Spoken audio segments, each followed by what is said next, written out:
এই যে বন্ধুরা, ভালোবাসার সকল রকমের গল্প পেতে আমাদের বোম্বে ডায়েরি চ্যানেলটি সাবস্ক্রাইব করে পাশে থাকা বেল আইকনটি বাজিয়ে দিন না প্লিজ। রাগান্বিত হয়ে ইমনের থেকে সরে বসলো মুস্কান। ছলছল দৃষ্টিতে তাকিয়ে বলল, আমার থেকেও তোমার কাছে চুমু গুরুত্বপূর্ণ? ইয়েস, কারণ চুমুটা তুমি আমাকে দেবে। পারবো না আমি। পারতে তো হবেই, কখনোই না। বিয়ে করেছি, বউ তুমি আমার, যা বলবো তাই করতে হবে। এখন চলো, নামাজ পড়তে হবে। ইমন উঠে দাঁড়ালো, কিন্তু মুস্কান চুপটি মেরে বসেই রইল। ইমন পেছন দিকে ঘুরে দৃঢ় কণ্ঠে বলল, কি বললাম আমি মুসো? আসছি, যাও তুমি। চুপচাপ বেঁচে ছাড়ো, এক সেকেন্ডও যেন সময় না লাগে। অভিমানে আরক্ত হয়ে ছলছল দৃষ্টিতে নেমে দাঁড়ালো মুস্কান। সাথে সাথে ইমন ওর হাত টেনে নিয়ে গেল বাথরুমে। তারপর দুজন একসঙ্গে নামাজ শেষ করলো। নামাজ শেষে ইমন উঠে বলল, যায় নামাজগুলো গুছিয়ে কাবাডে রেখে আসো। ইমন গিয়ে বিছানায় বসল। দৃষ্টি তার মুস্কানের দিকে স্থির। সদ্য বিবাহিতা মুস্কানকে এতটাই মোহনীয় লাগছে যে এক সেকেন্ডের জন্য দৃষ্টি সরাতে পারছে না। শুভ্র অনুভূতিতে ছেয়ে গেছে মন। মুস্কান জায়নামাজগুলো যথাস্থানে রেখে পেছন ঘুরতেই দেখল ইমন গভীর দৃষ্টিতে তার পানে তাকিয়ে আছে। তা দেখে ওর বক্ষস্থল মৃদু কেঁপে উঠল। এক ঢোকিলে শাড়ির আঁচল টেনে ডান কাঁধে উঠিয়ে ধীর পায়ে বিছানার কাছে এসে দাঁড়ালো। দৃষ্টি জোড়া বদ্ধ করে ফেলল ইমন। লম্বা এক শ্বাস ছেড়ে আবারও দৃষ্টি মেলল। বলল, শরীর খারাপ লাগছে? কথাটি বলেই এক হাত বাড়িয়ে মুস্কানের কপাল এবং গলা চেক করল। এইসব তাপ অনুভব করতেই বলল, এখানে বসো, আসছি আমি। ইমন উঠে যেতেই চাপা একটি নিঃশ্বাস ছেড়ে বসল মুস্কান। কেমন গুমোট অনুভূতিতে ছেয়ে গেছে তার হৃদয়। পুরো ঘর জুড়েই যেন গুমোট ভাব, নাকি এটি ঝড়ের পূর্বাভাস। অতিরিক্ত মানসিক চাপে মাথা ব্যথা ধরে গেল মুস্কানের। পুরো শরীরও কেমন ম্যাচ ম্যাচ করছে। একটা বিয়ে মানে তো আর কম ঢকল নয়। সে ধকলের কথা চিন্তা করেই ইমন কিছু মেডিসিন এবং এক গ্লাস পানি নিয়ে মুস্কানের সম্মুখে ধরল। তা দেখা মাত্রই সর্বাঙ্গ কেঁপে উঠল মুস্কানের। ভয়ের তো দৃষ্টিতে ইমনের দিকে তাকাতেই ইমন ভ্রু কোঁচকে বলল, কি হলো? এক ঢোক গিলে মুস্কান জিজ্ঞাসা করল, কিসের ঔষধ? প্রশ্নটি করে নিজে নিজেই ভয় আর লজ্জায় দৃষ্টি নত করে ফেলল। ইমন রুদ্ধ শ্বাস ছেড়ে বিছানায় বসল। ওষুধগুলো মুস্কানের সম্মুখে ধরেই বলল, আমি কাকে বিয়ে করেছি? আমার বউকে হয়েছে, এটা তোমার থেকে আমি ভালো জানি। বোকা চোখে মাথা উঁচিয়ে তাকালো মুস্কান। ইমন গম্ভীর মুখভঙ্গিতে বলল, মেডিসিনগুলো খেয়ে নাও, শরীর ব্যথাটা সেরে যাবে আর জ্বরটাও কমে যাবে। লজ্জায় মাথা নিচু করে ফেলল মুস্কান। ইমন ওর মুখের কাছে ওষুধ ধরতেই ওষুধগুলো মুখে তুলল। তারপর পানি দিয়ে গিলে কিছুক্ষণ থম মেরে বসে থেকে প্রশ্ন করল, তুমি আমাকে কষ্ট দিয়ে খুব মজা পাও, তাই না? আমার কান্না তোমাকে খুব সুখ দেয়। আমি তোমাকে কষ্ট দিইনি, বরং কষ্ট থেকে কিছুদিনের জন্য মুক্তি দিচ্ছি। ঘুমিয়ে পড়ো, সকাল সকাল উঠতে হবে তোমার। বিছানা ছেড়ে উঠে গিয়ে লাইট অফ করে ড্রিম লাইট অন করল ইমন। মুস্কান বুঝল, ইমন যে পর্যন্ত না চাইবে সে পর্যন্ত খোলাখুলি কথা বলা তো দূরের কথা, অভিমান দেখিয়েও লাভ নেই। তাই ছোট্ট একটি শ্বাস ছেড়ে শুয়ে পড়ল সে। ইমন এসে তার পাশে শুতেই সে পাশ ফিরে কিছুটা দূরে সরে নিঃশব্দে অশ্রু বিসর্জন দিতে থাকল। ইমন অপেক্ষা করছিল কখন মুস্কান ঘুমে বিভোর হয়। কিন্তু আশ্চর্য হলেও সত্যি, ঘুমের মেডিসিন খেয়েও মেয়েটার ঘুম পেল না, বরং অভিমানে অশ্রুপাত করতে থাকলো। এতটা সময় নিজেকে কঠিনভাবে সংযত করলো, এবার দৌড়ের পাত ভেঙে গেল ইমনের। দীর্ঘশ্বাস ছেড়ে মুস্কানের দিকে চেপে গেল। এক হাত বাড়িয়ে বুকে কাছে টানতে নিলেই ছিটকে সরে গেল সে। কান্নার বেগ বাড়িয়ে ফোঁপাতে শুরু করলো। ইমন আরো একটু চেপে যেতে দেয়ালের সঙ্গে ঠেকে গেল মুস্কান। তবুই ইমনের দিকে ফিরে তাকালো না।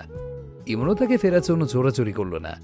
নিজের উত্তপ্ত শ্বাসগুলো ছাড়তে ছাড়তে উষ্ণময় বলিষ্ঠ হাতটি দ্বারা স্পর্শ করল মুস্কানের কাঁধ। মৃদু কেঁপে উঠল মুস্কান। সরে যাওয়ার চেষ্টা করতেই ব্যর্থ হলো সে। দুষ্টু হেসে ইমন বলল, আমি কিন্তু চাইনি, বাধ্য তুমি আমাকে করেছো। বলতে বলতেই কাঁধ বরাবর আঁচলের সাথে ব্লাউজের আটকানো সেফটি পিন খুলে ফেলল। মুস্কান নাক টানতে টানতে কম্পিত গলায় বলল, আমি ঘুমাবো। আমি এটাই চেয়েছিলাম, কিন্তু বাসর রাতে ঘুমাতে হয় না, এটা বারবার তুমি স্মরণ করে দিচ্ছিলে। নাও গেট রেডি ফর বাসর। কথাগুলো বলতেই মুস্কানের উন্মুক্ত কাঁধে গভীরভাবে অশ্রু ছোয়াল ইমন। সর্বাঙ্গ কেঁপে উঠল মুস্কানের। এক হাতে বালিশ, অপর হাতে বিছানা চাদর খামছে ধরল। ঘন নিঃশ্বাসের শব্দে মস্তিষ্ক এলোমেলো হয়ে গেল ইমনের। মুস্কানকে নিচে থেকে ফিরিয়ে ললাটে ভালোবাসাময় আলতো ছোঁয়া দিল। লজ্জায় ভয়ে আড়ষ্ট মুস্কান চোখ বুজে বিছানা খামছে ধরল। ড্রিম লাইটের আলোতে মুস্কানকে স্পষ্টই দেখতে পেল ইমন। অষ্টকোণে তৃপ্তিময় হাসি ফুটে উঠল তার। ধীর গতিতে চাদর খামছে ধরা একটি হাত উঠিয়ে নিজের অষ্টতায় ছুঁয়ে দিল। অশ্রুসিক্ত নয়নচোরা মিলে তাকালো মুস্কান। ইমনের প্রকার ও চাহনিতে মাতাল হয়ে আবারও চোখ বুঝে ফেলল সে। হাতের পিঠে পরপর কয়েকবার চুমু খেল ইমন। পরপরই কেঁপে উঠল মুস্কান, ধকধক করে উঠল বক্ষস্থল। সবই দৃষ্টিগোচর করল ইমন। বলল, সব অভিমান দূরে ঠেলে আমার বউ কি আমার হৃদয়ের গান শুনে শুনে ঘুমাতে চায়? মিয়ে চাওয়া মুস্কান দৃষ্টি নত থাকা অবস্থায় মাথা নাড়ালো। ইমন বিজয়ী হাসি হেসে ওর থেকে সরে পাশেই শুয়ে পড়ল। মুস্কানও চোখ বুজে থাকা অবস্থায় ইমনের বুকে মুখ গুজে দিল। আর ইমন এক হাত বাড়িয়ে মুস্কানের চুলের ফাঁকে আঙুল গুজে বিলি কাটতে শুরু করলো। এক পলক তাকিয়ে ইমনকে দেখে নিয়ে আবেশে চোখ বুজে ফেলল মুস্কান। ইমন বিলি কাটতে কাটতে এইটা সেটা গল্প করতে শুরু করলো। তাদের নতুন জীবনের সূচনা ঘটল। তা নিয়ে নানা রকম পরিকল্পনা করছিল ইমন। সেগুলো শুনতে শুনতে কখন যে গভীর ঘুমে তলিয়ে গেল টেরই পেল না মুস্কান। কিন্তু তার ঘুমন্ত মায়াবী মুখশ্রী দেখতে পেয়ে মৃদু হেসে ললাটে চুম্বন করে তার পাশে স্বস্তি নিয়ে শুয়ে পড়ল ইমন। শায়রির ফোনে হঠাৎই অচেনা একটি নাম্বার থেকে কল এলো। রিসিভ করতে ওপাশ থেকে দিহান বলল, শাহু, একটু ছাদে আসবি প্লিজ? কথাটি শোনা মাত্রই কল কেটে দিল শায়রি। পাশে তাকিয়ে ইমনের ফুপু আর আলিয়াকে দেখে নিয়ে বিছানা ছেড়ে উঠে দাঁড়ালো। সঙ্গে সঙ্গে আবারও বেজে উঠল ফোন। শায়রি কেটে দিয়ে গায়ে ওড়না জড়িয়ে দ্রুত রুম ছেড়ে বেরিয়ে ছাদে চলে গেল। বর্ডার ঘেঁষে দাঁড়িয়েছিল দিহান। শায়রি কি ওর পাশে দাঁড়াতেই বিচলিত হয়ে দিহান বলল, গত মাসে তোর পিরিয়ড মিস গেছে না? আমাকে জানিয়েছিস? আর না নিজে কোনো প্রকার টেস্ট করিয়েছিস? এসবের মানে কি বলবি? তুই কি সত্যি চাস আমরা আলাদা হয়ে যাই? দীর্ঘশ্বাস ছেড়ে শায়রি বলল, আমি আমার ব্যক্তিগত বিষয় রিমি ছাড়া কারোর সাথে শেয়ার করিনি। রিমিও মুরাদ ছাড়া কারোর সাথে শেয়ার করেনি, আর মুরাদ আমি ছাড়া। এটা বলার জন্য ডাকা হয়েছে? কালই টেস্ট করবি। যদি না করি? জোর করে করাবো। হ্যাঁ, এটা তো তুই ভালোই পারিস, খুব ভালো পারিস। সরি শাহু। চোখ মুখ শক্ত করে চলে আসার জন্য পা বাড়ালো শায়রি। তৎক্ষণাৎ দিহান ওর হাত টেনে ধরল। বলল, টেস্ট করে আমায় জানাবি শাহু। যদি নেগেটিভ আসে? ব্যাপার না, আল্লাহ যখন চাইবে তখনই পজিটিভ হবে। যদি পজিটিভ আসে? তাহলে আমাদের সব ভুল বুঝাবুঝির অবসান ঘটবে। কখনোই না। আমাদের বেবি সব ঠিক করে দেবে। তোর মতো অমানুষের বাচ্চাকে আমি দুনিয়ার আলোই দেখাবো না। হোয়াট? হ্যাঁ, পজিটিভ আসা মাত্রই তোর অংশকে খুন করব আমি। সেদিন তুই যা করেছিস তার ফল কখনোই ভালো হবে না। কথাটি বলা মাত্রই গায়ের সর্বস্ব শক্তি দিয়ে ঠাস করে একটা থাপ্পড় দিল দিহান। অগ্নি চক্ষুতে চেয়ে গলা চেপে ধরে বলল, কুত্তার বাচ্চা, তোরে আমি খুন করব। তোর মতো জঘন্য মনের মানুষকে দুনিয়ায় টিকতে দিব না, কখনোই না। যতক্ষণ না কেসে উঠল ততক্ষণ ছাড়ল না দিহান। কেসে ওঠা মাত্রই ছেড়ে দিয়ে ছাদ ত্যাগ করল সে। রাগের বশীভূত হয়ে ঘোরের মাঝে এমন একটি কথা বলে ফেলবে তা হয়তো শায়রি নিজেও কল্পনা করতে পারেনি। কিন্তু সেও তো ভুলতে পারছে না সেই রাতের কথা, সেই দিনগুলোর কথা। দিহান উন্মাদ, দুষ্ট, চঞ্চল, লিমিট ছাড়া ভাষা তার। কিন্তু দিহান কখনো স্বার্থপর হতে পারে না। হতে পারে না সে অমানুষ। দিহান শুধু তার স্বামী নয়, স্বামী হওয়ার পূর্বে সে তার বেস্ট ফ্রেন্ড। এত বিশ্বাস, এত ভালোবাসার মাঝে হঠাৎই ঝড় কেন এলো? একটা বাচ্চার জন্য তাদের সম্পর্কের অবনতি কেন ঘটল? তাদের ভালোবাসাকে আজ কেনই বা ঠুনকো মনে হয়? এর পেছনে রহস্য যে অবধি সে জানতে না পারবে সে অবধি দিহানকে ক্ষমা করবে না সে। কিন্তু দিহান কেন এই রহস্য ভেদ করতে দিচ্ছে না? কেন দিহান চাইছে না শায়রির থেকে পরিপূর্ণ ক্ষমা? একটি শান্তিময় ঘুম, একটি সুন্দর সকাল, একটি সুন্দর জীবনের আগমনী বার্তা। মনটাই ফুরফুরে হয়ে গেল মুস্কানের। ইমনের বাহু থেকে আলগোছে নিজেকে সরিয়ে নিয়ে অষ্টকোণে লাজুকতা মিশিয়ে মৃদু হাসল।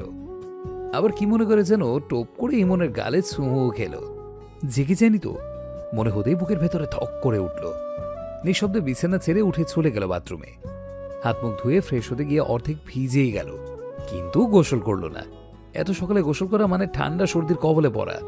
তাই বাথরুম থেকে বেরিয়ে কাভার্ড খুলে হালকা গোলাপি রঙের একটি নতুন সুতি কাপড় বের করল। কিন্তু সে তো শাড়ি পরতেই জানে না। যেটুকু জানে তাতে কাজও হবে না। তাই মুখ ফুলিয়ে বিছানার কাছে গিয়ে ইমনকে ডাকতে শুরু করলো। বার কয়েক ডাক দিতেই চোখ কচলাতে কচলাতে উঠে বসলো ইমন। মুস্কান আহ্লাদে সুরে বলল, আমি ভিজে গেছি, চেঞ্জ করব। কে শাড়ি পরিয়ে দেবে এখন? হাই তুলতে তুলতে ইমন বলল, বউ যখন আমার, আমি পারাবো। মাথা নত করে লাজুক হাসলো মুস্কান। ইমন বলল, 2 কাপড় পরো, আমি 2 মিনিটের মধ্যে ফ্রেশ হয়ে আসছি। ইমন তোয়ালে নিয়ে ফ্রেশ হতে চলে গেল।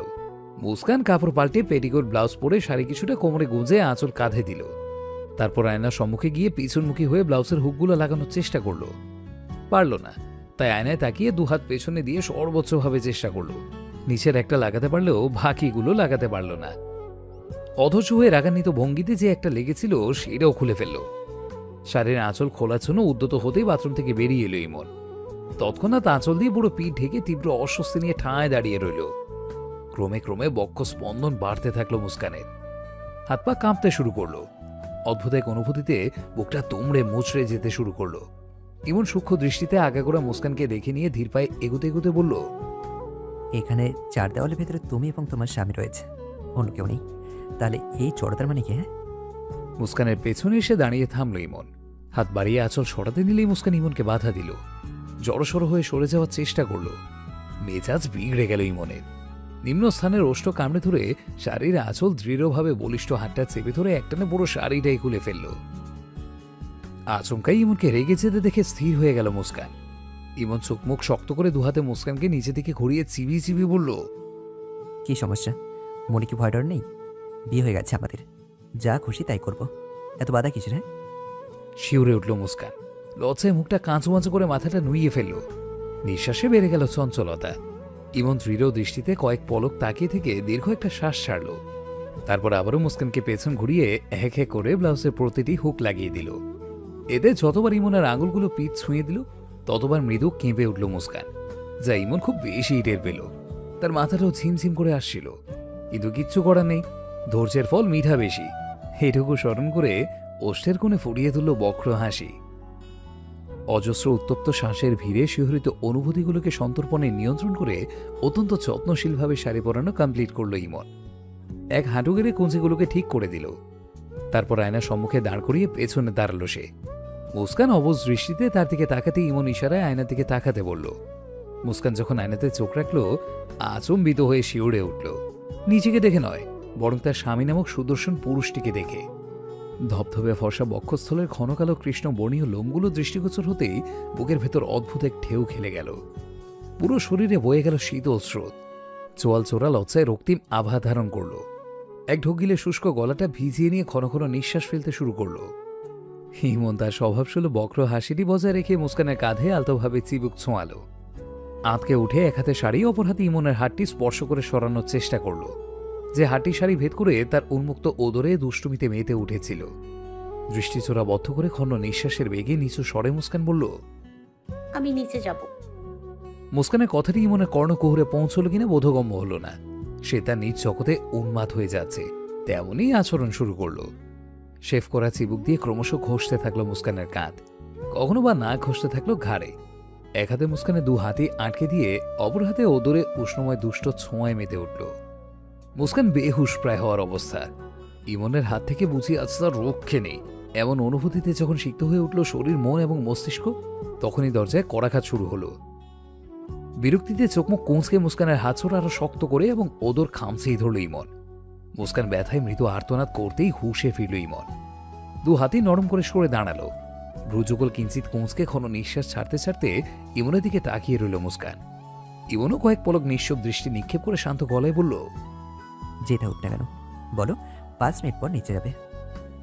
আঁচল ঠিকঠাক করে দুকাত ভালো মতন ঢেকে বার কয়েক ঢোক গিল মুস্কান। ইমন নির্লিপ্ত ভঙ্গিতে সরে গিয়ে কাভার থেকে নিচের পোশাক বের করতে লাগলো। মুস্কান নিজের নিঃশ্বাসগুলো নিয়ন্ত্রণে আনার চেষ্টা করতে করতে ধীর পায়ে গিয়ে দরজা খুলল।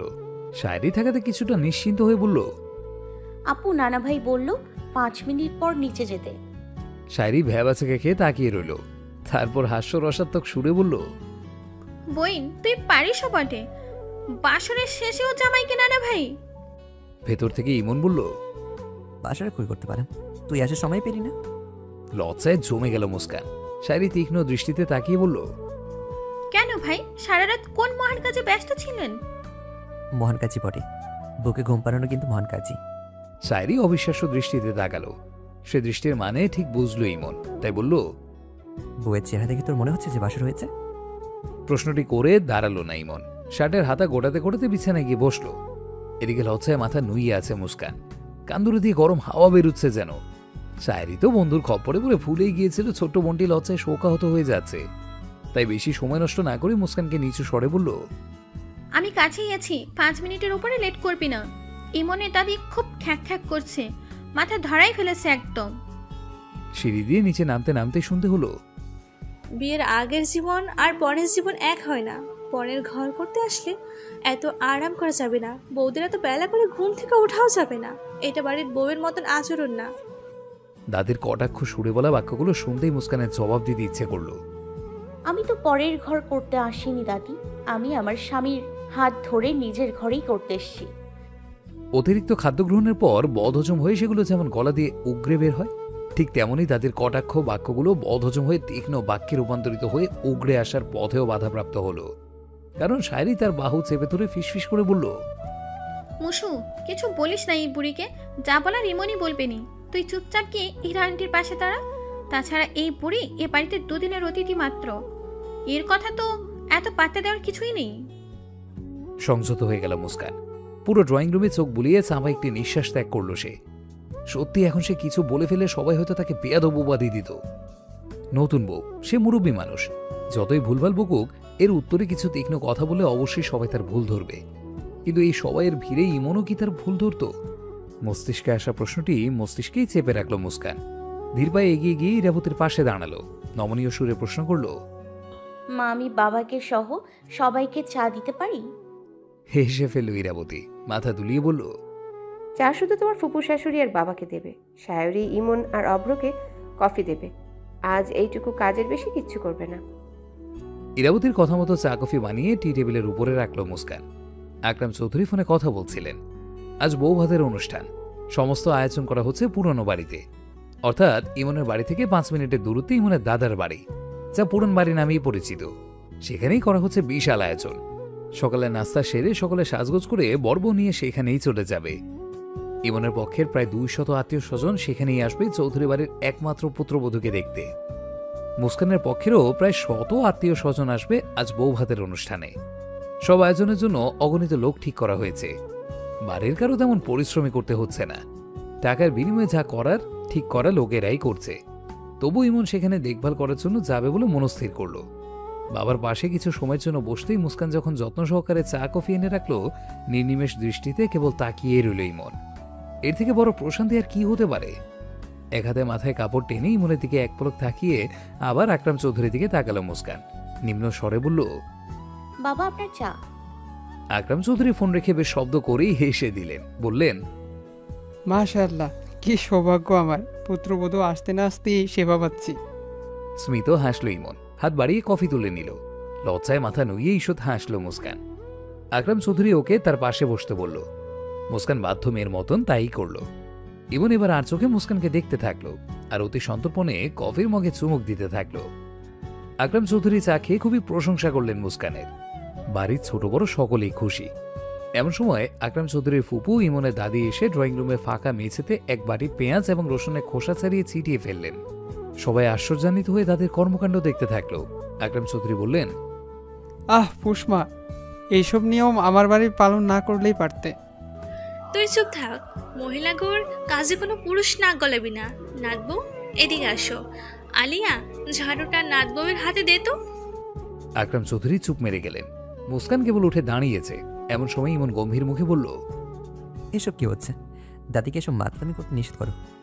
আকরাম চৌধুরী ইমনকে বোঝাতে যাবে তার পূর্বেই মুস্কান বলল, আমি পারবো, সমস্যা নেই।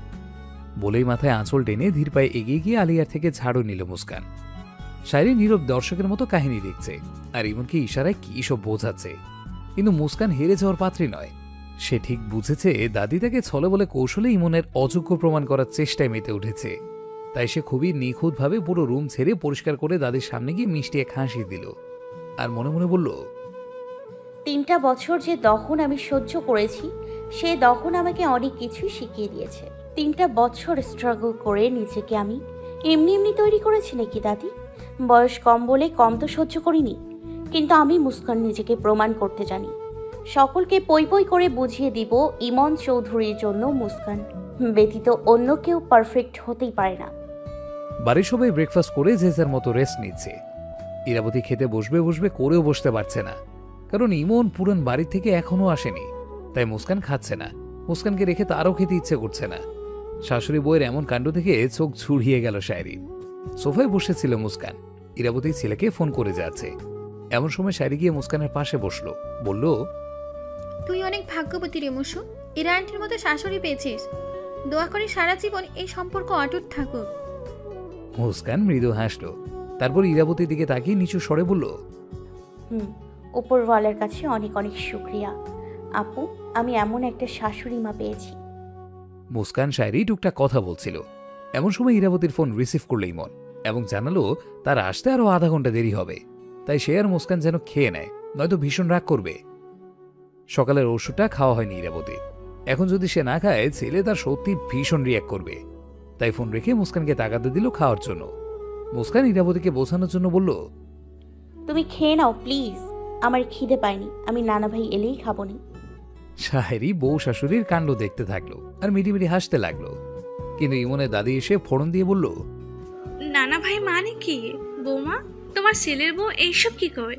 শরম লজ্জা কি কিছুই নাই? স্বামীরে কয় নানা ভাই? ইরাবতী আঁতকে উঠে ফুপু শাশুড়ির দিকে তাকালেন, বললেন, ফুপু, ছেলে মানুষ তো আগে থেকেই নানা ভাই বলে ডাকে, বুঝতে পারেনি, কিছু মনে করবেন না। দাদি সে কথায় কান দিল না, নানা রকম ভাবে মুস্কানকে দোষারোপ দিতে শুরু করলো। বলল, এই হয়, এই মেয়ে যদি এতই ছেলে মানুষ হয়, স্বামী কি জিনিস তাই যদি না বোঝে, তাহলে ভালোবাসাবাসি করতে কে বলেছিল? বিয়ে ব্যবস্থা কে বলেছিল? দাদির প্রশ্নে থতমত খেয়ে গেল ইরাবতী। শায়রি বিরক্তিতে চোখমুখ কুঁচকে রইল, আর মুস্কান মুখে সুন্দরতম হাসি বজায় রেখে সুবদ্ধ গলায় উত্তর দিল,